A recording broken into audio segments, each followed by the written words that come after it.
Gaza that while he was sitting outside his house. Other members of his family tried to go and hide under the stairwell, which is over here by the front door, because in many cases when the house would be destroyed, it would be the stairwell that would be left for some reasons of architecture that I don't really understand. So they thought that would be the safest place, but actually a number of them were killed hiding under the stairwell as well. And one who survived was a 13-year-old boy named Amma, and unfortunately I can't get the footage to show you because it's on the internet. We don't have internet here. But Amma is suffering really intense white phosphorus burns, and the footage is actually of him taken 10 days after he received these burns. And you can see the doctors like pulling back the bandages. And after like a minute or two of the wounds being exposed to oxygen, blood just starts pouring out. And this is 10 days later.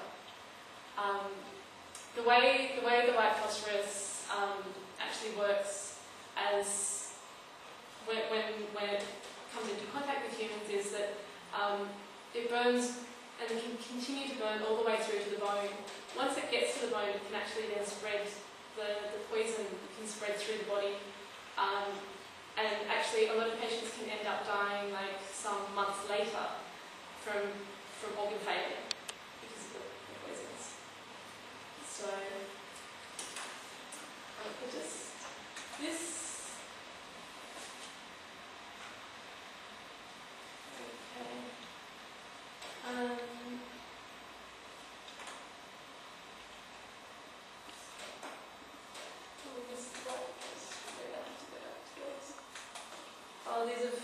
These have gone out of order. This is some white phosphorus that was just casually pulled from a rubbish bin in Gaza when we were there visiting. And so all that happened was, there's like a bit of a scabby bit on there, and like you just had to rub it a bit, and it starts smouldering again. And this was, 2 weeks after after it was dropped from the village. You can see it's crazy.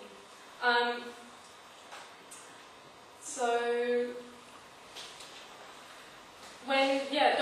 doctors in Gaza simply don't know what to do with the white phosphorus burns, and which is really problematic because it's very common. A lot of people the burns units were overwhelmed with white phosphorus burns cases.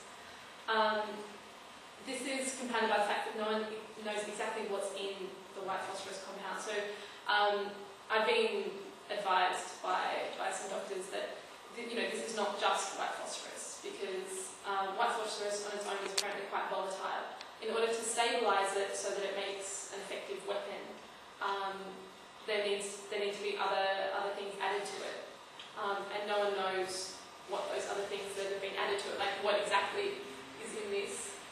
And there aren't any facilities in Gaza that are capable of analysing that. Apparently the best facilities to do that would be in Italy, but there's no way for specialists to be able to get into Gaza to take samples and then get them out to Italy or to another country where they could do that analysis. So that's that also problematizes the ability to treat this, because they don't actually know what they're trying to treat. So what we do know about this white phosphorus compound is that it was supplied to Israel by the US. This was actually traced by a New York Times reporter who had a photo of the white phosphorus missiles being loaded. And that photo was leaked to her, and she was able to track the serial number through a friend at the Pentagon, who could tell her when it was made and when it was shipped to Israel. So, going back,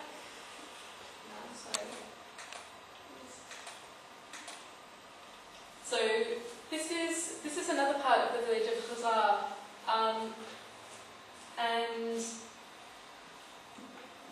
in this area, this exact area, this is where Israeli bulldozers tried to bury about 200 residents of the village alive, using the debris from the bulldozed houses. When they tried to run away, they had one exit left to them. When they tried to run away, they were shot at. Finally, they decided it was better to risk being shot than to be buried alive, and so they were called out and were actually able to get away. But yeah, in total, 15 people were killed in Gaza in that one night, mostly by ground forces and aerial bombardment from the 7th to the 10th of January. So this is just like, you know, a bit of a walking tour through Abu Ghraib. These are photos I just took walking down the street in a few streets of the area. So it's just house after house.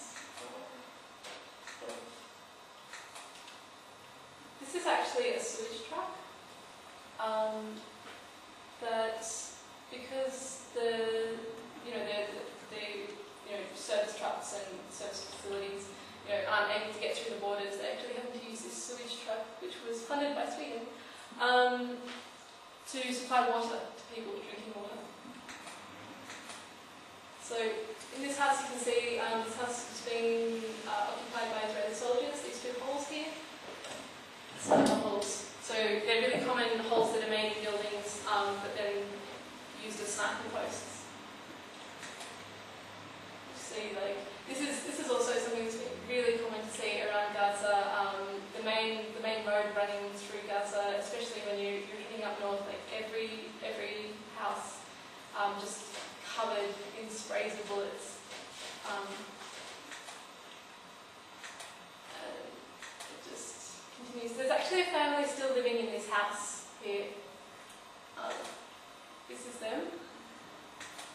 This is the view from inside their house.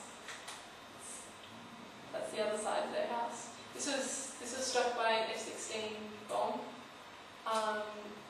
But there are still bits of the house that are kind of livable, so it's preferable to having nowhere else to go. This is, you can see like all of these houses have been destroyed.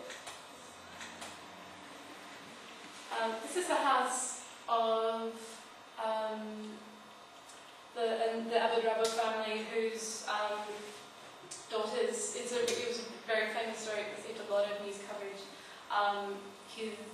His two daughters were executed in front of him, after Israeli soldiers called them out of the house. They left the house carrying white flags. Just him and three of his daughters, his wife and his mother.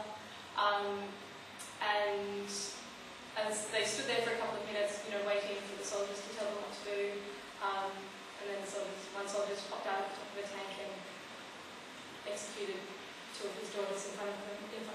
A third was also shot. She survived, and she's now in a hospital in Belgium, but probably won't walk again. They were aged. His daughters 2, 4, and 7. No, 2, 4, and 5. I forget, but yeah. And then they actually left their house and were shot at as they were leaving the house. 40 people used to live in this house. And then they came back to find that their house had been destroyed in what seems to be internal detonation. So it's just.